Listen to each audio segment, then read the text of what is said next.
minimal dia jadi muhibban, orang yang cinta sama ilmu dan dia support istrinya buat ngaji. Ada suami yang ngajarin kagak, ya, diajak belajar juga kagak mau, diajak mendengarkan tausiah juga nggak mau, tapi support istrinya juga nggak mau. Minimal kita jadi pasangan yang kalau tidak bisa memberi pelajaran, kita jadi orang yang support kebaikan.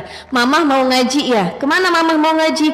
Masjid Asy-Syarif. Oke, papa kasih 5 juta mama bawa ya buat ngaji ya. Ada nggak yang begitu?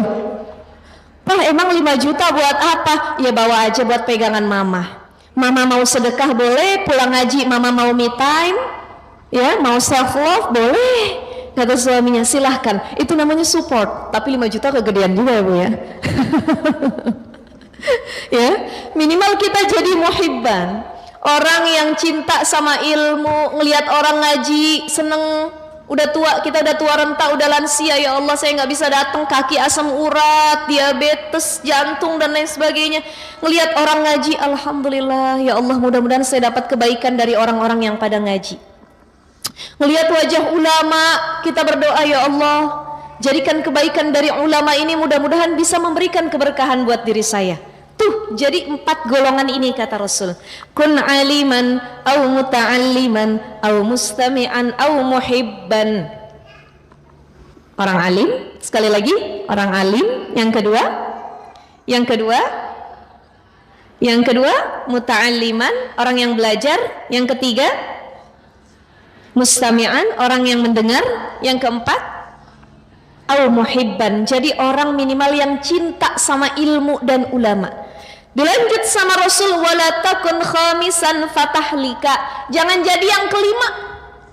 Siapa yang kelima ini?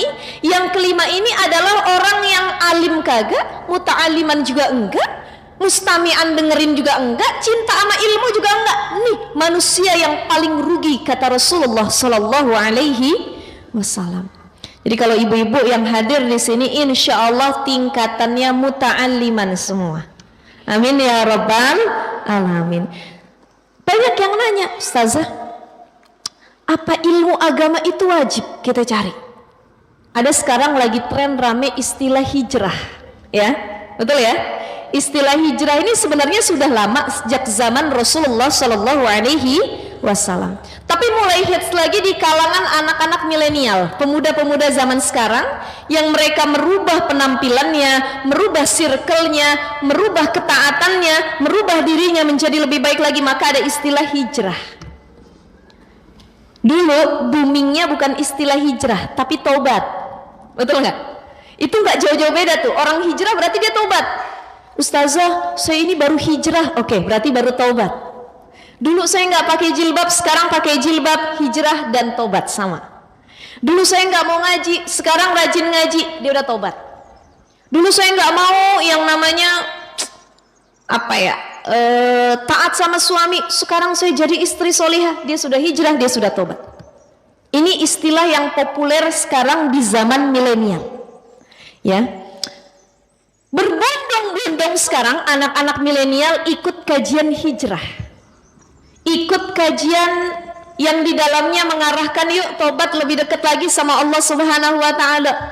Termasuk kita, Bu, betul nggak? Ini kita semua nih, termasuk saya. Pasti ada penyesalan. Kata Rasul begini, ni'matani makbunun, ada 2 nikmat yang sering dilalaikan sama manusia. Ini 2 nih, sering banget kita lalai.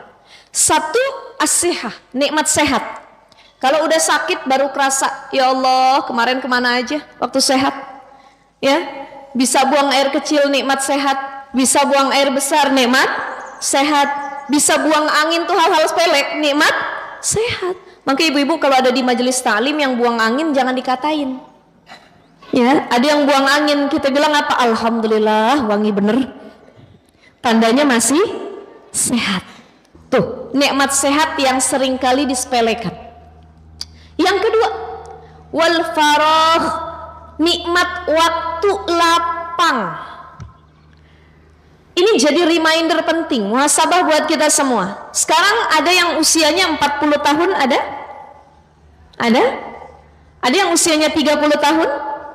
Ibu-ibu rata-rata mayoritas berapa di sini? 17. Oh. 17 ya. Ada yang 30, 40, ada yang masuk usia 50 tahun, bahkan ada yang sudah 10, 60 ke atas. Ini datang ngaji semuanya. Nanti kelak di akhirat, salah satu yang ditanya oleh Allah Subhanahu wa ta'ala terkait usia, umur. Kemana engkau gunakan usia yang telah Allah karuniakan? Allah kasih kamu usia 60. Diapain tuh 60 tahun itu? Oh, saya kebanyakan dipakai tidur. Asal ngaji tidur, baca Quran tidur, jalan-jalan tidur, ngapa-ngapain tidur. Oke, hidupnya lebih banyak dipakai untuk naum, tidur. Ada orang 60 tahun dipakai lebih banyak buat ibadah, sholatnya nggak ketinggalan, sholat malamnya, tahajud, duha, sholat sunnah, rawatib dan lain sebagainya. Oke, 60 tahun dipakai buat ibadah lebih banyak. Ada orang 60 tahun kerjaannya gibah, MGF, majelis gibah forever. Di mana-mana dia gibah, datang ke majelis taklim gibah, kondangan dia gibah, ya acara walimatus safar apapun dia gibah. Maka selama hidupnya lebih banyak usianya dihabiskan untuk mencari kesalahan orang lain dibanding membenarkan kesalahan yang ada dirinya sendiri. Itu ditanya sama Allah. Ini saya kalau ngomongin usia, ingat sama usia para salafus solih, orang-orang soleh terdahulu. Kategori usia manusia terbagi 4. 1, ada orang yang panjang umurnya, sedikit amalnya. Umurnya panjang, amalnya dikit. Makanya kalau ada orang ulang tahun, jangan cuma doain panjang umurnya, panjang umur. Kita gitu doang kan? Betul nggak? Harusnya dirubah. Sudah jangan mendoakan panjang umur ya, panjang umur ya. Tapi doakan panjang umur, berkah usia. Karena ada orang panjang umurnya tapi usianya tidak berkah, dipakai lebih banyak maksiat. Maka panjang umur, berkah usia. Ada golongan pertama, dia panjang umurnya tapi dikit amalnya, sia-sia. Siapa? Tuh, iblis laknatullah alaih. Apa kata iblis dulu pas diusir dari surganya Allah Subhanahu wa taala? Iblis berkata, "Qala anzirni ila yaumi yub'atsun." Ya Allah, aku boleh diusir dari surga, aku rela, kata iblis, tapi satu yang ku minta, kabulkan doaku satu lagi ya Allah. Qala anzirni ila yaumi yub'atsun. Aku minta dipanjangin umur sampai nanti baru ketemu ajalku hari kiamat. Jadi kiamat datang, di situ ajalku datang. Makanya nggak ada makhluk yang usianya sepanjang iblis, jin. Kita manusia ada limit, umat Rasul 63 tahun, lebih dari 63 bonus. Ada yang lebih dari 63 di sini? Ada bonus dari Allah. Kita yang masih 40 30 belum tentu nyampe ke 63. Betul ya? Itu limit batas usia umat Rasul, manusia kebanyakan. Tapi iblis, jin, usia mereka sampai hari kiamat. Makanya di setiap langkah kita, jin, syaitan itu nggak pernah berhenti godain kita. Kenapa? Dalam doa itu dia berkata, ya Allah, izinkan aku untuk panjang usiaku sampai hari kiamat, karena ketika waktu panjang tersebut aku pengen nyari temen yang nemenin nanti masuk neraka. Siapa? Dari golongan manusia. Bu, ibu, lebih berat godaan syaitan, jin, atau godaan dari hawa nafsu kita sendiri yang mencelakakan manusia, yang buat manusia maksiat? Dua, hawa nafsu, syaitan. Hawa nafsu, syaitan. Tapi selama ini manusia kalau bikin maksiat nyalahinnya syaitan mulu. Betul nggak?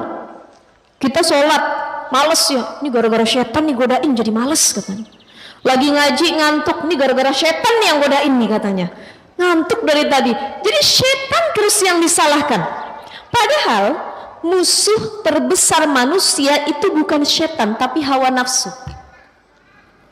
Syaitan goda, hawa nafsunya nggak mau, kuat, ya, nggak mengarah kepada hawa nafsu yang buruk, nggak jadi kita maksiat.